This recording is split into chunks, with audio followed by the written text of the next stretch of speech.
안녕하세요. 네, 2024년 한 해가 밝았다고 얘기를 했었는데, 근데 한 달이 훌쩍 지나갔어요. 그쵸? 네, 아마 신년에 다짐했던 것들, 계획했던 것들이 여러 가지가 있을 텐데, 에, 어떻게 잘 진행 중입니까? 아니면 내가 그러면 그렇지 하고서 반 포기 상태에 계십니까? 늦지 않았습니다. 작심삼일도 괜찮고요. 작심삼일을 계속 반복하면 괜찮아요.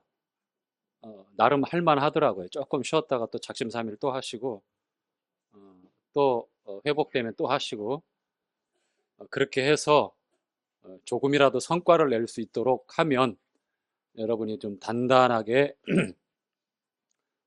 계획했던 일들을 미력 하나마 좀 진행해 갈 수 있을 것 같습니다. 어떤 사람은 어떻게 운동하기로 딱 작정하기도 하고, 어떤 사람은 어떤 내가 부족한 부분들 좀 더 잘 준비해서 채우려고 계획도 세웠지만 어, 뭐 매년 그렇잖아요. 우리가 다 비슷해요. 실망하지 마시고 어, 다시 2월 달이니까 분발하셔서 해주시기 바랍니다. 또 이번 주에 추석 연휴가 있어요. 아, 예, 예. 설날 연휴가 있어서 어, 연휴 끝나면 진짜 잘 합시다.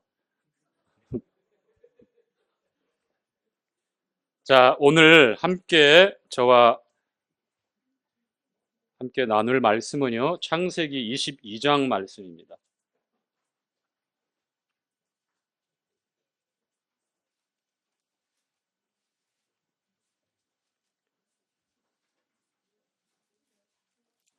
자, 22장에 하나님께서 아브라함에게 어떻게 확인하시고 말씀하시는지 그 내용, 그 구절만 읽고요. 차분하게 22장 처음부터 같이 읽어가면서 말씀을 나누도록 하죠. 자, 22장 12절을 한번 봐주시기 바랍니다. 12절, 대호 형제 찾았죠? 자, 12절 한 절만 읽도록 하겠습니다. 사자가 시작. 사자가 가라사대 그 아이에게 내 손을 대지 말라. 아무 일도 그에게 하지 말라. 내가 내 아들도 내 독자라도 내게 아끼지 아니하였으니 내가 이제야 내가 하나님을 경외하는 줄을 아노라. 자, 12절 마지막 부분에 보니까 여기 내가는 우리 주님께서 하신 말씀이에요. 하나님께서 내가 이제야, 이제야, 과거와 현재와 미래에 우리는 시간의 제한에서 기억하고 현실에 있고 미래를 생각하고 바라보고 있지만 하나님께서는 그러시는 분이 아니에요. 과거에도, 현재에도, 미래에도, 처음과 나중이고 어느 때나 항상 무소부재하시는 분이 우리가 섬기고 경배하는 아버지 하나님이십니다. 그런데 우리의 시선에 봤을 때 이해할 수 있도록 내가 이제야 네가 아브람 네가 하나님을 나를 네가 섬기는 전능자를 경외하는 줄을 아노라 이렇게 말씀하셨습니다.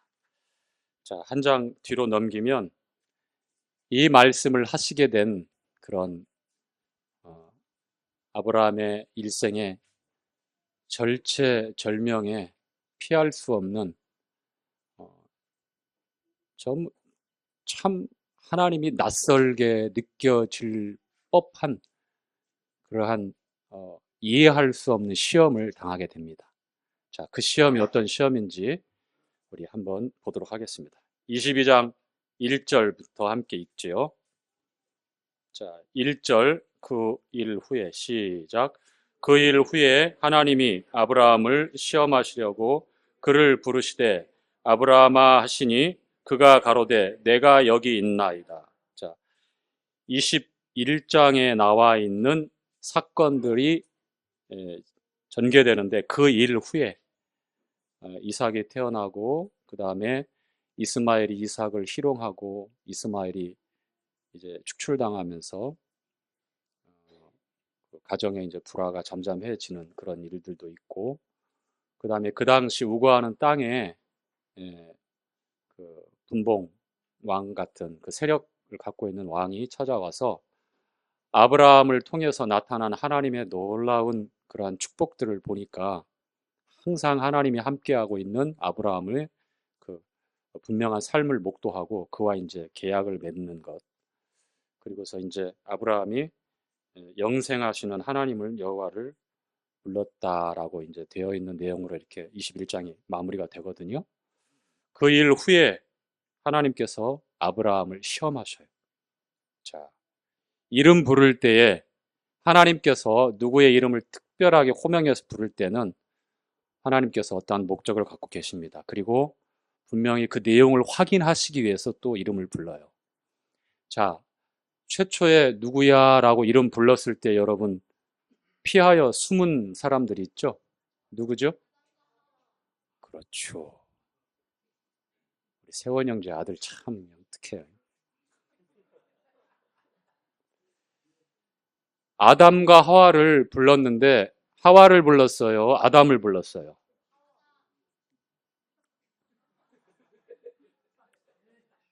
우리 지영이 형제 아들은 반박자 느려요. 자, 아담을 부릅니다. 왜냐하면 아담 안에 하와가 있잖아요. 그래서 대표적으로 아담을 부르죠. 자, 아담아, 아담아 불렀을 때 그 하나님의 음성을 듣고 예, 여기 있습니다라고 아브라함처럼 대답을 했습니까? 아니면 숨었습니까? 숨었죠. 왜 숨었어요? 부끄러움도 맞아요. 더 큰 감정이 있었죠. 어떤 것 때문에 숨었을 것 같아요? 두려움이죠, 두려움. 무엇이 그를 두렵게 하고 무엇이 그를 부끄럽게 만들었습니까? 하나님께서 금하신 나무의 열매를 따먹었죠. 지식의 열매, 선악을 알게 하는 나무의 실과를 따먹고, 즉 하나님의 말씀보다는 사단의 말에 더 달콤하게 이끌려가서 죄를 짓게 되었던 그 사건 이후에 이제는 하나님 앞에 자신의 이름이 불려져도 예 하나님 이렇게 밝게 나갈 수 없이 오히려 두려워서 숨을 수밖에 없는 그 부끄러움을 가리기 위해서 평생 쉴 수 없도록 수고해서 금방 말라서 부서져서 다 흩어질 수밖에 없는 무화과 나무잎으로 끊임없이 자기의 부끄러움을 가리는 존재가 되어버렸어. 그런데 오늘 보니까 본문에 아브라함은 하나님께서 아브라함아 부르니까 주님 제가 여기 있습니다. 구약에 직접적으로 선지자들을 부르시고 하나님께서 말씀하실 때 항상 이와 같은 태도가 있어요. 이게 코람데오라는 말 아시죠? 하나님 앞에서. 이러한 그 삶의 태도가 잘 준비되어져 있지 않으면 이와 같은 부르심에 하나님께서 나를 부르시고 여러분의 이름을 부를 때에 차마 대답할 수 없을 겁니다. 분명히 못 들은 척 혹은 아담 하와처럼 두려워서 부끄러워서 숨을 수밖에 없는 그런 상황도 있을 거예요. 우리가 그래서는 안 되잖아요. 그렇죠? 아브라함은요 75세의 부름을 받고 그리고 하나님께서 갈 바를 모르지만 하나님께서 약속하신 그 약속의 땅을 향해서 발을 내딛었고 본토 친척 아비집을 떠나서 이제 우거하는 곳에서 하나님이 약속했지만 그 약속이 이루어지지 않은 것 같아요. 그래서 그가 실수를 하죠. 즉 아내 사라의 그러한 그 의견이었지만 애굽에서 데려온 종 하갈과 함께 동침하게 되어서 이스마엘이라고 하는 육신의 자녀를 생산하게 됩니다. 약속의 자녀가 아니죠. 아브라함의 아들은 분명하지만 하나님께서 약속하신 약속의 자녀가 아닙니다. 기다리지 못했고요. 그리고 급기야는 사라 자신도 여인의 결례가 이제 끝나버린, 아이를 낳을 수 없는 몸이 되었어요. 임신할 수 없는 몸이 되었죠. 사라 나이 90세니까. 그래서 하나님께서 어떻게 약속했는지에 대해서는 본인들이 생각했을 때에 그것을 받아들이고 또 믿음으로 감내하는 것은 어려웠던 것 같아요. 그래서 아주 지혜로운 자신들의 지혜, 합리적이고 논리적인 방법으로 하나님의 약속을 본인들이 이루어 갈 수 있다라고 그렇게 판단을 했던 것 같습니다. 자, 그와 같은 쓰디쓴 실패를 무릅쓰고 결국 이스마엘과 하갈이 가정에서 이제 쫓겨나게 됩니다. 함께 동거할 수가 없었기 때문에.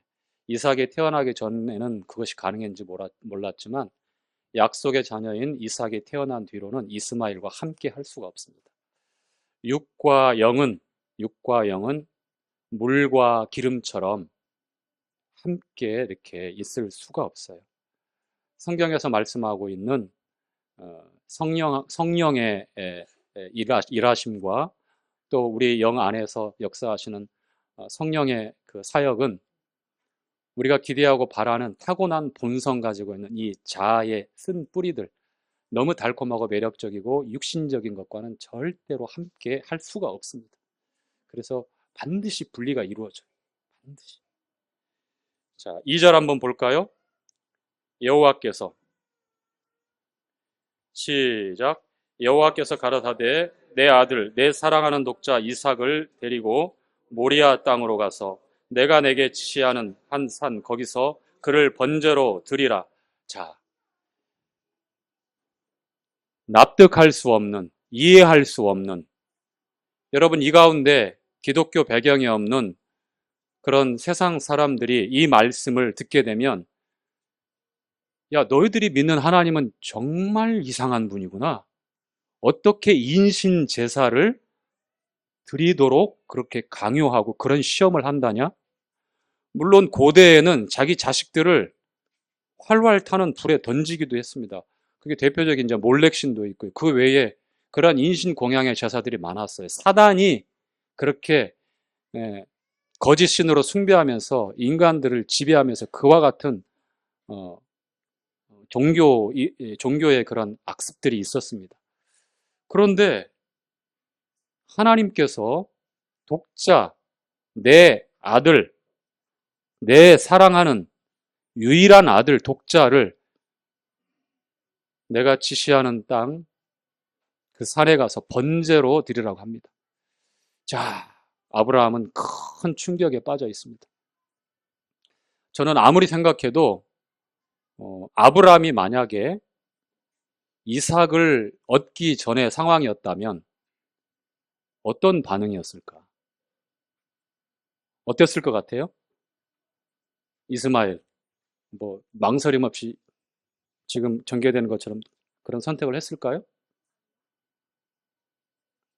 못 들은 척 했을 거예요. 아브라함아,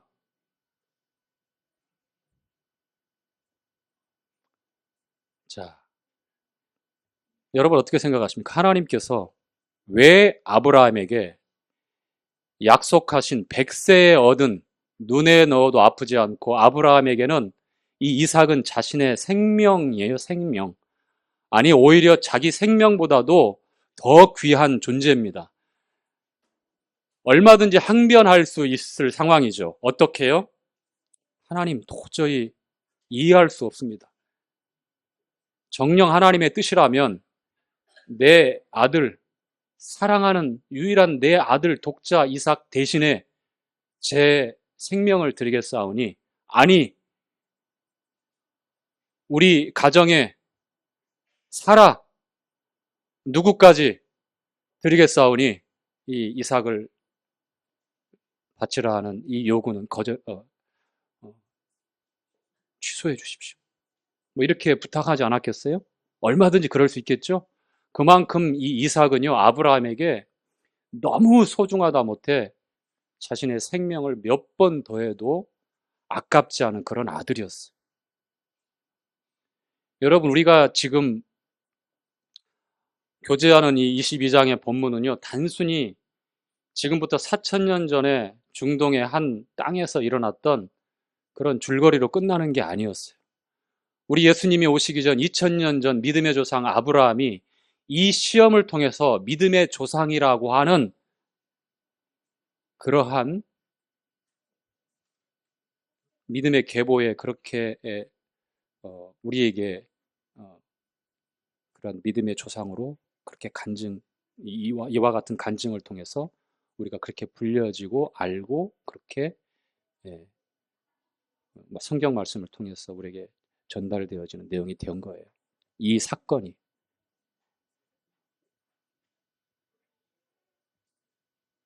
3절에 한번 볼까요?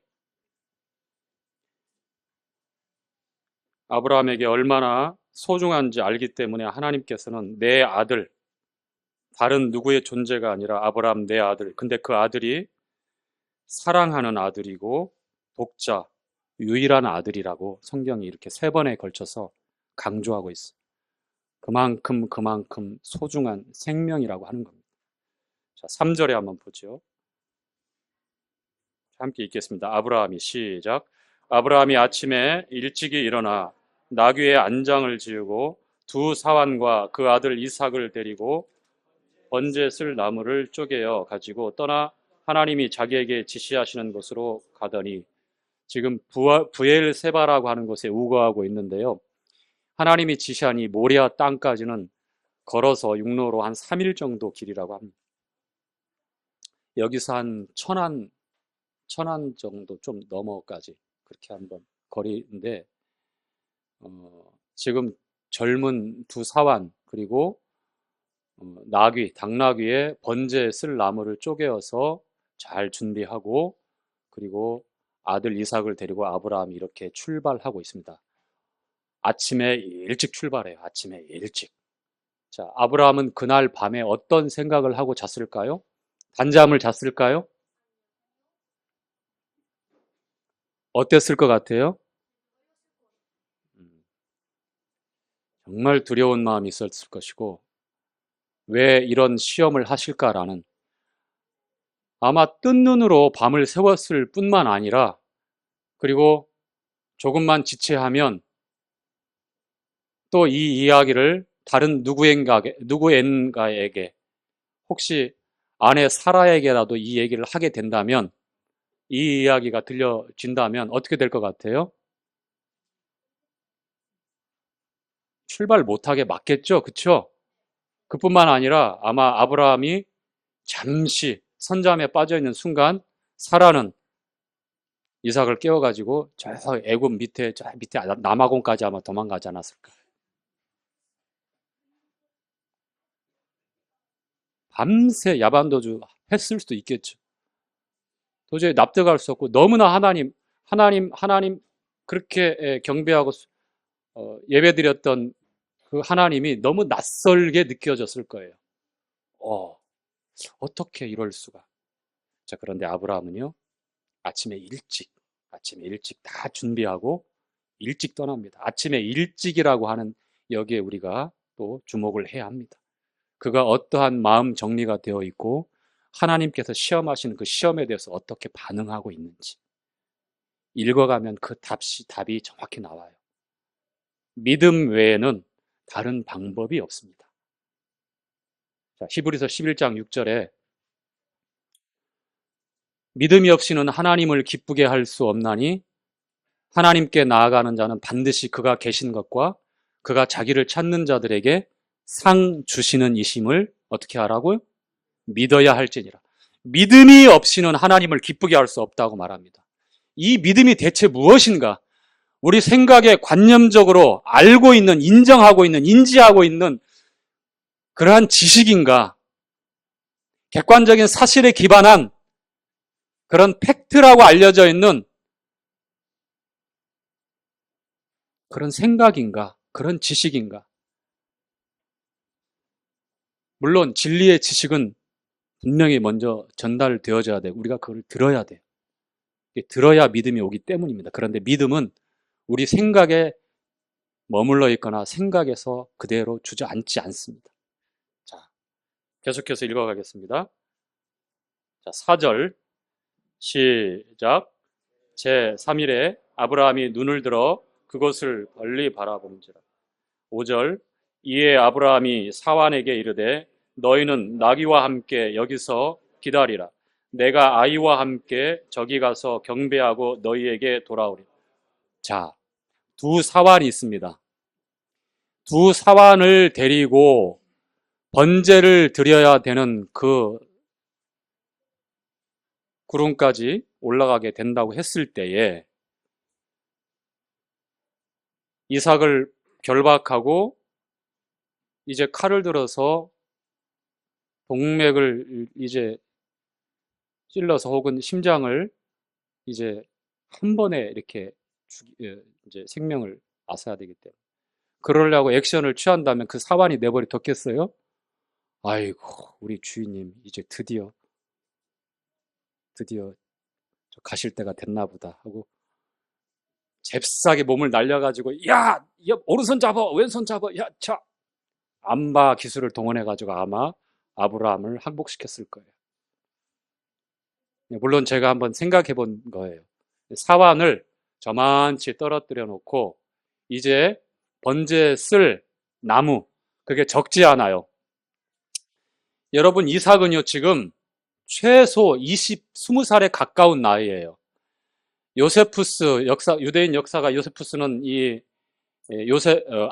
나이가 한 25살, 20대 한 초중반으로 그렇게 기록에 나와 있고 성경은 아니지만 야살의 책이라고 하는 참고할 만한 내용에 보면 이삭이 37세로 나와 있습니다. 물론 오늘날에 한 80년 살고 있는 그런 생로병사를 겪고 있는 그런 신체적인 그런 상황에 비춰봤을 때에 우리보다 훨씬 더 신체 기능이 젊다고 보시면 돼요. 그때는 장수했잖아요. 100살이 다 넘었고 심지어는 아브라함이 몇 살까지 살았어요? 175세.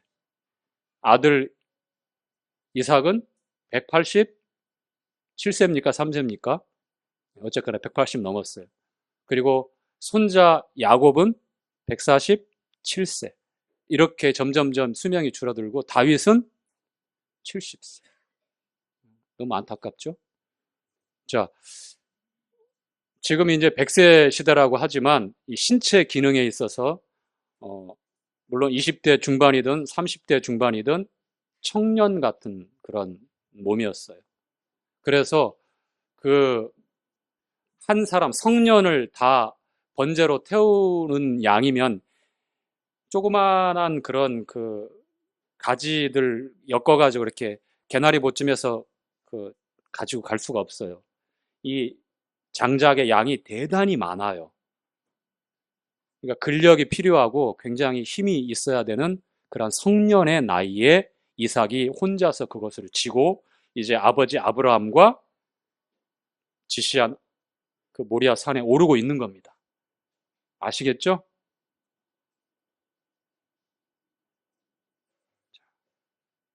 그러면서 이렇게 아브라함이 사환들에게 기다리라 말씀하면서 이렇게 얘기를 하는데 이 부분에 한번 주목해 주시기 바랍니다. 5절 중간부터 보면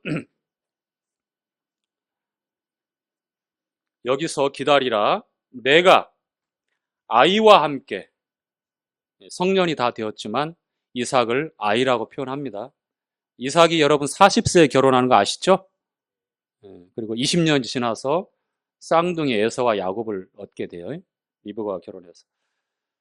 이제 20대 중반이 되었던 아니면 그 이상이 되었던 그렇게 이제 불려지는 거 보면 참 얼마나 애지중지했던 독자인지. 자, 아이와 함께 저기 가서 경배하고 너희에게로 돌아오리라. 여기 너희에게로 돌아오리라 할 때 돌아오리라가 복수 형태로 기록되어 있어요. 너희에게로 우리가 돌아오리라. 우리는 누구죠?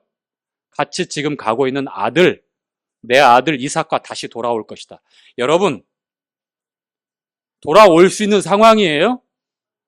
번제로 지금 제사를 드려야 됩니다. 여러분, 번제가 뭐죠? 우리 레위기 5대 제사 중에 첫 번째 번제인데, 번트 오퍼링, 올라, 전부 다 태우는 거예요. 남김없이 다 태우는 거예요. 이것이 바로 전적인 헌신, 즉 본인 스스로 자원해서, 내가 자원해서 하나님께 전적으로 헌신한다. 내 인격, 전인격적인 모든 것들을 다해서 하나님을 바라보고 하나님께 감사하고 하나님께 예배하고 다 드립니다라고 하는 헌신을 상징하는, 전적인 헌신을 상징하는 제사가 번제예요. 그런데 본인이 그 희생 제물을 잡아서 드려야 됩니다. 아브라함이 이삭을 번제로 드리려면 아브라함 손으로 아들을 어떻게 해야 돼요? 번제는 그냥 우리가 닭 백숙 만들어 먹는 것처럼 깨끗하게 모양 이렇게 갖춰가지고 이렇게 우리가 그 찜기에 넣어서 찢잖아요. 그런 형태로 제사 안 드려요. 이 관절과 이 마디와 조각조각 다 나눠야 돼요. 몸을. 그러니까 사람이 만약에 그렇게 드려진다면 양을 번제로 드리고 가축 중에 정결한 짐승들, 양, 소, 염소 중에서 번제로 드릴 때 특히 양이 많이 드려졌는데, 양을 번제로 드릴 때 그렇게 가죽을 벗기고 그 몸이 온전한 형태로 나무를 놓고 거기다 재물을 놓고 불을 지펴서 태워서 드리는 게 아니라 부분 이 관절과 그 다음에 이 마디마디를 조각조각 다 분리합니다. 살점대로, 뼈 마디마디대로. 그러니 얼마나 고통스럽고 얼마나 잔인한 과정이 되겠어요. 자기 아들인데. 여러분, 이 대목들 계속 읽어가면서 여러분 놓치지 말아야 될 게 있어요. 이 모리아산은 갈보리산이에요. 갈보리산. 단을 쌓아서 나무를 폈던 곳은 골고다 언덕입니다.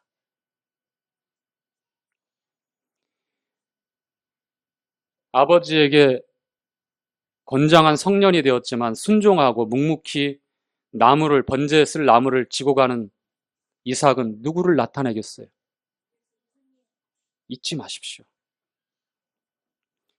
이 본문을 교제하면서 우리 주님을 생각해야 됩니다. 그리고 아브라함이 얼마만큼 고통스러운 결정을 하고 믿음이 아니고서는 그 말씀에 순종할 수 없는데, 이 아브라함의 번뇌와 고민과 고통을 우리는 알아야 합니다. 하나님께서 무정하게 아들을 그냥 모른 채 하셨을 것 같다라고 생각하는데 그렇지 않아요. 외면할 때에 하늘이 어두워지고, 그리고 십자가에서 우리 주님께서 엘리 엘리 라마 사박다니라고 절규를 토하시며, 피 맺힌 절규를 토하시며 나의 하나님 어찌하여 나를 버리셨나이까 라고 하는 이 피 맺힌 절규를 토하실 때에 아버지의 마음이, 하늘의 아버지의 마음이 어떠하셨을까? 아브라함은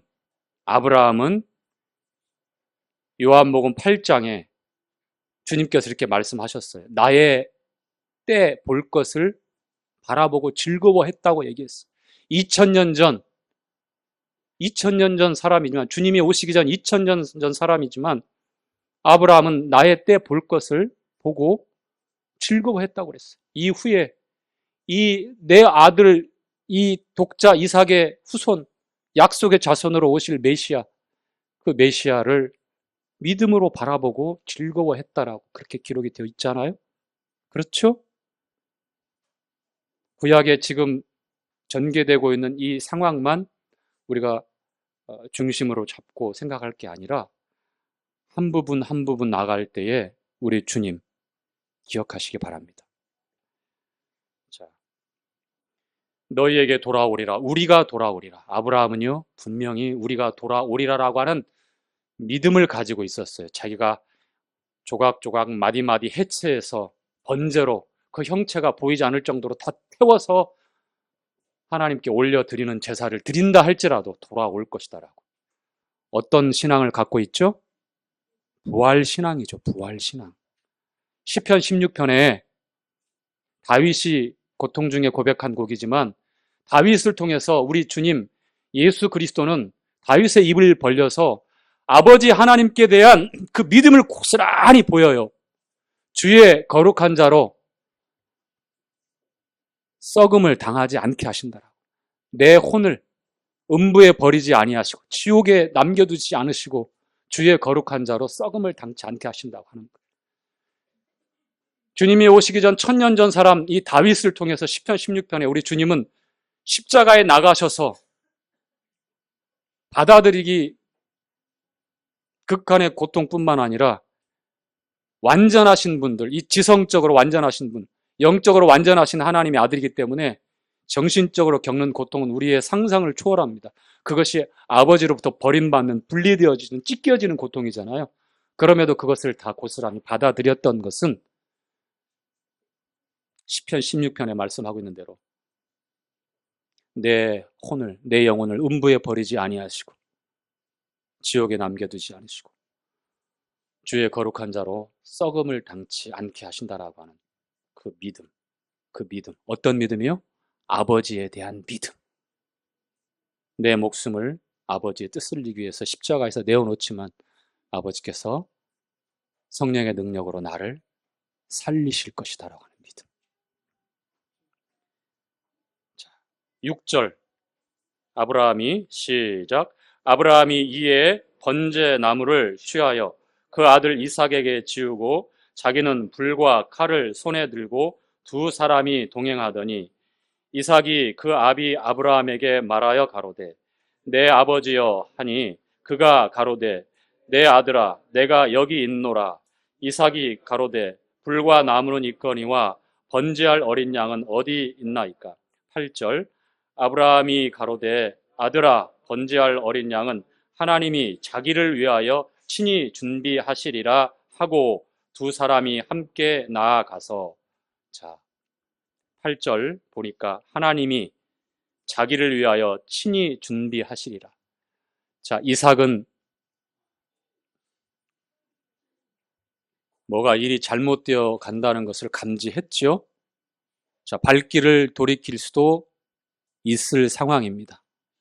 그런데 이삭은 자라면서 하나님을 경외하는 아버지의 삶을 똑똑히 목격했습니다. 하나님 말씀 앞에 온전히 굴복하고 순종하며 하나님이 경외하며 살아갔던 아버지의 삶을 누구보다도 잘 알아요. 아버지가 하고자 하는 일, 아버지가 하고 있는 그 선택과 아버지가 하나님 앞에 예배드리려고 하는 그 모든 일들을 이삭은 의심하지 않았습니다. 뭔가 잘못되어 간다는 것을 분명히 알고 있음에도 아버지 아브라함은 하나님께서 자기를 위하여 친히 제물을 준비하실 것이다라고 말합니다. 여러분 요한복음 1장 29절에 잘 알고 계시죠? Behold, 보라, 시작, 보라, 세상 죄를 지고 가는 하나님의 어린 양이로다. 하나님이 자기를 위하여 친히 준비하시는 제물, 보라, 보라. 수많은 시간이, 수많은 사람이 나고 지고 살아서 장구한 시간이 흘러서 아브라함은 그걸 봤어요. 세상 죄를 지고 내 죄를 지고 여러분 각자의 모든 죄를 다 지고 가실 골고다로 가실 하나님의 어린 양을 봤습니다. 아브라함은요 히브리서 11장에 보니까 이삭으로 말미암는 이삭을 통해서 나오는 그 씨가 약속의 자손이다라고 하는 그 말씀을 갖고 있잖아요. 하나님으로부터 그렇게 말씀을 들었잖아요. 그래서 생각이 복잡해지는데도 분명히 믿음으로 일관성 있게 갈 수 있었던 거예요. 이삭이 아니면 안 되거든요. 이스마엘도 안 되고 다메섹에서 데려온 엘리에셀도 아니고 그 누구도 아니에요. 우리 힘으로는 낳을 수 없었던 그 이삭을 하나님의 은혜로 아이를 낳을 수 있는 몸으로 사라를 변케 하시고 자연스럽게 아이를 잉태하고 하나님께서 주신 선물, 웃음이라고 하는 그 이삭을 주셨어요. 그 이삭을 통해서 하나님이 약속하신 그 약속은 이어진다고 그랬습니다. 그런데 하나님이 납득할 수 없고 이해할 수 없는 그러한 시험을 하시고 요구를 하신단 말이에요. 설마, 그런데 변하지 않습니다. 아브라함은 받았던 말씀을 생각하겠죠? 정확히 이삭을 통해서 약속의 자녀인 이삭, 본인들이 안 해요. 이삭은 하나님의 약속이 아니면, 하나님의 은혜가 아니면 이 땅에 태어날 수 없는 아들이라는 거를 내 아들, 사랑하는 유일한 독자 아들이라는 것을 누구보다도 잘 알아요. 근데 그 아들을 통해서 하나님의 약속이 이어진다고 했는데 약속의 생명을 끊으면 하나님의 약속이 다 끝나는데, 그래서 뭐가 필요하죠? 자, 히브리서 말씀 한 구절 찾아봅시다. 히브리서 11장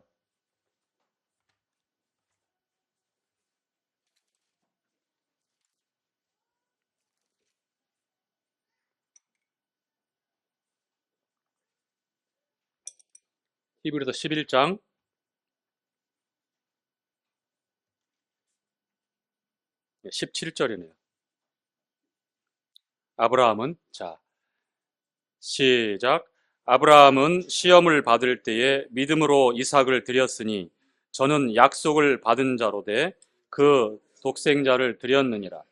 저에게 이미 말씀하시기를 내 자손이라 칭할 자는 이삭으로 말미암으니라 하셨으니 저가 하나님이 능히 죽은 자 가운데서 다시 살리실 줄로 생각한지라. 비유컨대 죽은 자 가운데서 도로 받은 것이니라. 히브리서 기자는 정확하게 아브라함이 어떤 믿음을 가지고 하나님의 시험에 믿음으로 순종했는지 이렇게 기록하고 있습니다. 아들 이삭을 통해서 저에게 이미 말씀하시기를 내 자손이라 칭할 자는, 내 자손이 누굽니까? 메시아 그리스도까지 이어지는 그 약속입니다. 하나님의 약속. 내 자손이라 칭할 자는 이삭으로 말미암음이라. 이 말씀이 생각으로 머물러 있거나 단순히 감사합니다 마음에만 담고 있거나 예, 좋습니다, 저도 그렇게 되기를 바랍니다라고 하는 기대와 희망사항으로만 아브라함이 이해하고 그렇게 갖고 있었다면 모레아 땅으로 가지 못합니다. 하나님 너무하십니다. 어떻게 얻은 아들인데 제가 오늘까지만 섬기고 내일부터는 내키면 하나님께 다시 오겠습니다. 뭐 그런 선택하지 않았겠어요? 그렇지 않아요. 자, 다시 한번 갈까요? 창세기 22장 9절 함께 읽지요. 하나님이 그에게, 시작. 하나님이 그에게 제시하신 곳에 이른지라.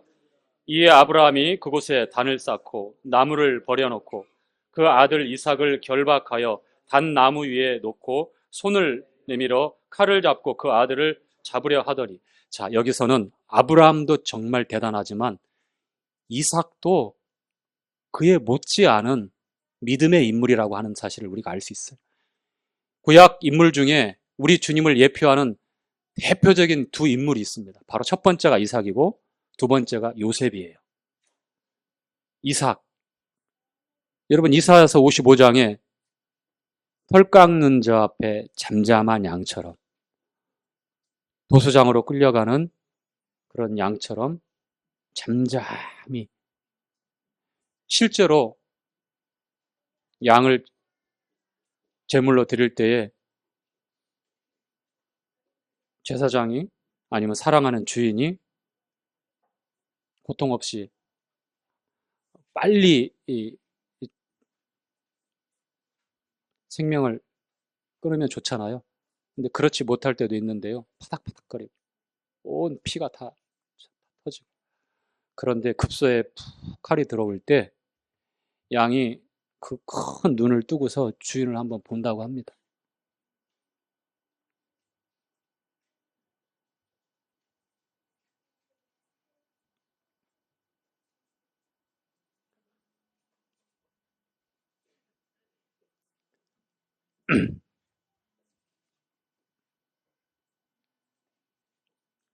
그리고 눈을 그대로 감는데요.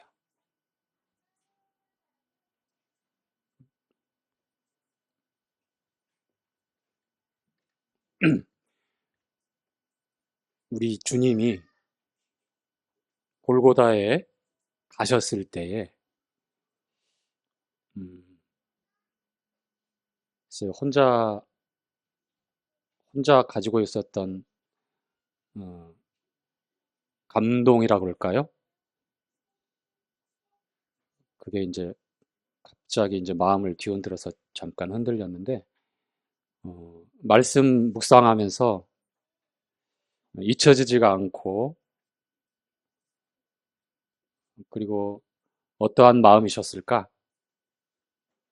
죽음을 받아들이셔야 했을 때에 버림을 받으셨을 때에 그냥 우린 단순히 매번 반복되는 복음의 내용에 대해서 감사합니다라고 이렇게 우리가 그렇게 고백을 하는데 우리가 익숙하고 잘 아는 말씀들이지만 묵상할 때마다 또 우리에게 오는 감동이 또 있어요. 너무 이렇게 격해지기도 하는데 때로는 이제 혼자서 바보처럼 눈시울을 붉히기도 하고 그럴 때가 종종 있죠. 여러분도 마찬가지일 거예요. 이삭이 지금 취하고 있는 태도를 보면 이삭이 얼마나 또 대단한 믿음의 인물인지 우리 주님을 또 볼 수가 있어요. 이삭도 아버지가 하고 있는 이 일에 대해서 자기를 번제로 삼아 이해할 수 없는 제사잖아요. 그럼에도 불구하고 하나님께서 요구했을 때 거기에 무조건적으로 복종하고 순종하고 있는 거에는 믿음이 없으면 불가능합니다.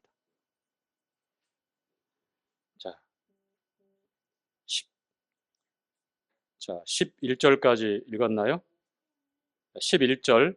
자, 이제 칼을 들어서 이제 잡으려고 할 때 이렇게 얘기합니다. 자, 11절 함께 읽죠. 시작. 여호와의 사자가 하늘에서부터 그를 불러 가라사대 아브라함아 아브라함아 하는지라. 아브라함이 가로되 내가 여기 있나이다 하매. 자, 두 번을 부르죠. 22장 처음 시작할 때는 아브라함아 이렇게 한 번 부르는데 왜 두 번 불렀을 것 같아요? 예? 지금 급하신 거는 하나님이에요. 야, 안 돼, 스톱! 스톱! 그 마음이신 거예요. 하나님 마음이 어떤 마음인지 아시죠? 왜 그런 시험을 하셨을까? 왜? 여러분, 이 대목에서 한번 저는 그럼 여러분에게 묻고 싶은 게 있어요. 저한테도 똑같은 질문을 했습니다. 여러분의 이삭은 무엇입니까? 아브라함이 자기 생명보다도 아까워하고 품고 내놓을 수 없던 가장 귀한 것. 그것을 내놓으라고 시험할 때에 여러분의 이삭은 무엇입니까? 뭐 한두 개가 아닙니까? 너무 많아서 기억도 안 됩니까? 분명히 다 있을 거예요. 하나님보다 이삭이 더 귀한 존재로 불순종했다면 아브라함은 그것은 자기의 생명이 아니라 우상이 되었을 겁니다. 아무에게나 이런 시험 하지 않아요. 여러분 염려 마십시오. 여러분 그런 시험 안 하시니까 마음 푹 놓으시고 발 뻗고 깊은 잠 자십시오. 그런데 적용해야 돼요. 왜냐하면 하나님 이렇게 말씀하시거든요. 자, 읽어갑시다. 자, 12절 시작. 사자가 가라사대 그 아이에게 내 손을 대지 말라. 아무 일도 그에게 하지 말라. 내가 내 아들 내 독자라도 내게 아끼지 아니하였으니 내가 이제야 내가 하나님을 경외하는 줄을 아노라. 내가 이제야 내가 하나님을 경외하는 줄을 아노라. 이게 오늘 말씀의 제목이에요. 내가 이제야 아노라. 하나님은 이미 알고 계셔요. 그런데 아브라함이 그러한 경험을 통해서 본인 스스로 믿음으로 하나님이 말씀하신 그 약속에 대해서 추호의 의심도 없이 가장 귀한 내놓을 수 없는 것을 가지고 하나님 시험하실 때에 하나님이 약속을 주셨어요. 먼저 말씀하셨어요. 그 말씀에 대한 그 믿음을 통해서 하나님을 기쁘게 해드렸던 겁니다. 우리에게는 크고 작은 적용이 다 필요합니다. 그렇지 않습니까? 이 정도의 믿음의 절정에 이르는 시험을 어쩌면 우리 가운데도 받을 수 있는 분 계시겠지만, 그러나 그만한 역량과 하나님께서 여러분을 아시니까, 내 마음과 여러분을 아시니까 그러한 시험을 하시는 거고요. 그렇지 않은 경우에는 맞게끔 시험하실 때 못 들은 척하거나 불순종하거나 아니면 자신의 기대와 이익대로 선택을 한다면 얼마나 안타깝게 되겠어요. 말씀을 맺지요. 내가 이제야 내가 하나님을 경외하는 줄을 아노라. 우리는 마음에 갖고 있는 내용들, 하나님께 대한 그런 마음들, 마음으로만 잘 믿으면 되지요라고 스스로를 합리화하고 그렇게들 얘기하는 것들을 제가 자주 듣게 됩니다. 그것은 정확한 표현이 될 수가 없습니다. 틀린 겁니다.